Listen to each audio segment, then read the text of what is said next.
Hola, hoy tenemos un objetivo fascinante, meternos de lleno en las entrañas de la gestión de procesos en Linux. Vamos a bajar de esos conceptos en la nube directamente a la tierra, al mismísimo código en C que hace la magia. Vamos a destripar las estructuras reales y la lógica de programación que mantienen a este sistema operativo de pie. Nuestra hoja de ruta es rápida y directa. Pasaremos por la ilusión de la multitarea, el plano maestro Task Struct, cómo se crean los procesos en C, los silos, los demonios del kernel y, para cerrar, el famosísimo cambio de contexto. Arranquemos. Sección 1. La ilusión multitarea. Entremos en materia. Existe un problema central en la computación moderna.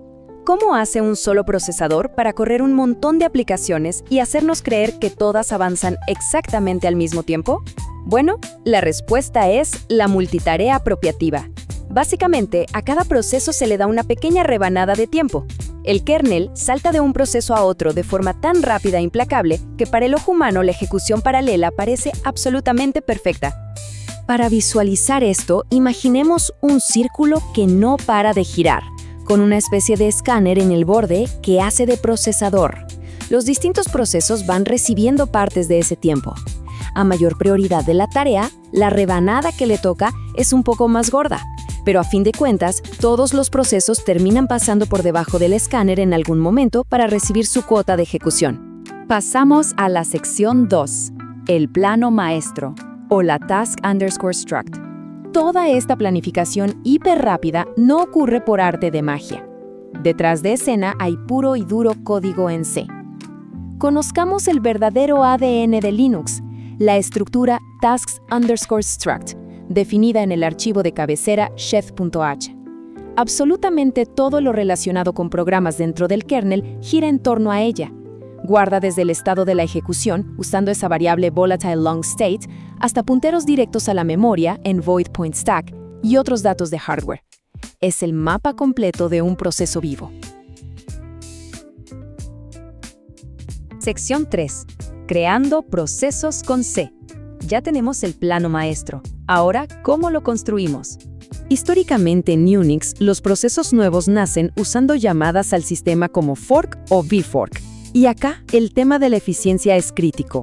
Resulta que la llamada fork tradicional es bastante pesada porque intenta hacer un clon idéntico del proceso padre. Para mitigar eso, Linux usa algo llamado copy on write, o sea, el sistema solo clona la memoria si alguien realmente intenta modificarla. Por otro lado, tenemos a vfork, que es muchísimo más ligera. No copia los datos, sino que directamente los comparte con el padre, ahorrando un tiempo de CPU brutal. Entender esto cambia por completo la manera en que programamos aplicaciones de alto rendimiento. En el mismísimo corazón de ambas llamadas, nos encontramos con una bestia de función en C, copy process. Su trabajo es súper meticuloso. Revisa unas banderas, duplica la task struct y empieza a copiar o compartir metódicamente todo el ecosistema del proceso.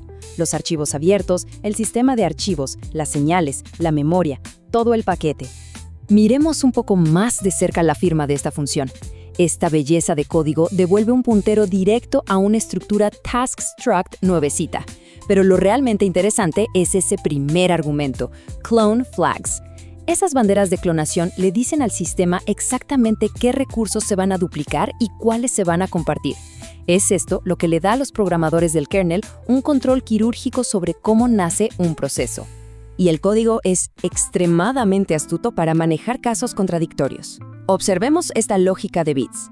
Si intentamos crear un proceso pidiendo un espacio de nombres totalmente nuevo con clone new ns y al mismo tiempo le pedimos compartir el sistema de archivos con el padre usando clone fs, el sistema dice, un momento, esto no tiene sentido.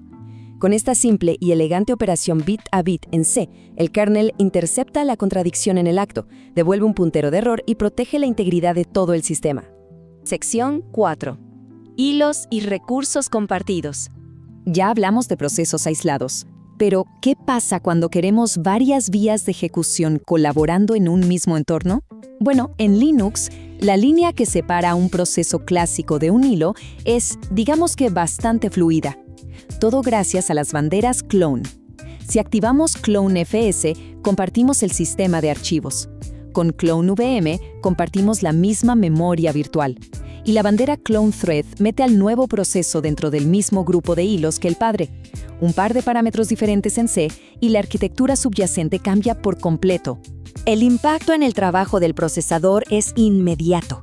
Pensemos que pasar un simple puntero hacia un recurso que ya existe en la memoria es infinitamente más ligero y rápido que tener que clonar estructuras enteras e inicializarlas desde cero. Por eso los hilos son tan eficientes. Apuntan a los mismos lugares en lugar de andar duplicando bytes innecesariamente.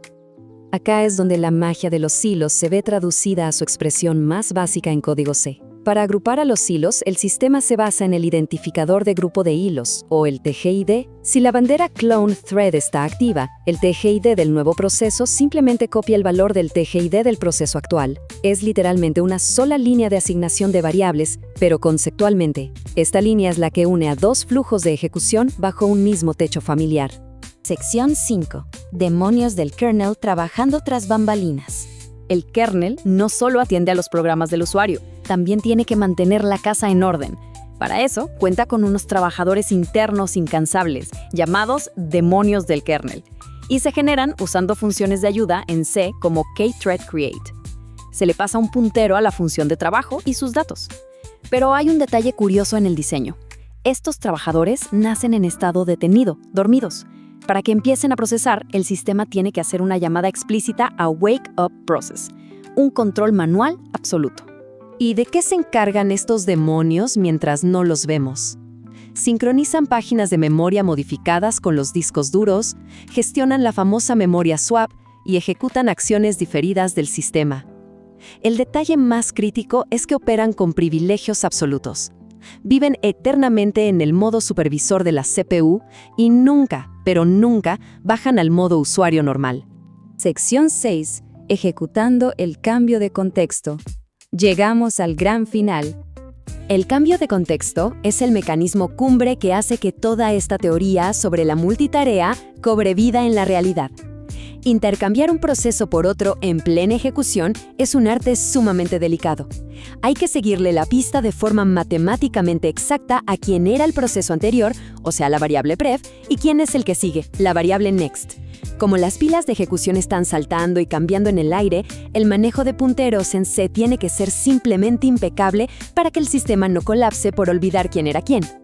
Toda esta coreografía se ejecuta dentro de la rutina Switch To. Primero, se le quita el procesador al proceso actual. Luego entra en juego el nivel más bajo, el ensamblador puro. Hay que guardar todo el contexto de hardware directamente en los registros del CPU, porque el lenguaje C por sí solo no puede llegar a este nivel de especificidad en todas las arquitecturas posibles. Después, volvemos a C para actualizar los punteros de la task struct y finalmente se carga por completo el espacio virtual del nuevo proceso. Es literalmente cambiar todo el escenario de una obra de teatro a la mitad de una escena, sin que caiga el telón.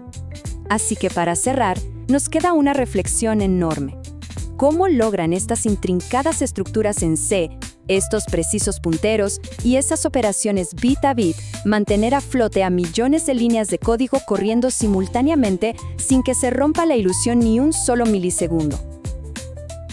La solidez arquitectónica detrás de este kernel sigue siendo una de las grandes maravillas de la ingeniería moderna. Ojalá esta exploración haya dejado un poco más claro el impresionante poder de la programación de bajo nivel. Nos encontramos en la próxima inmersión en el código.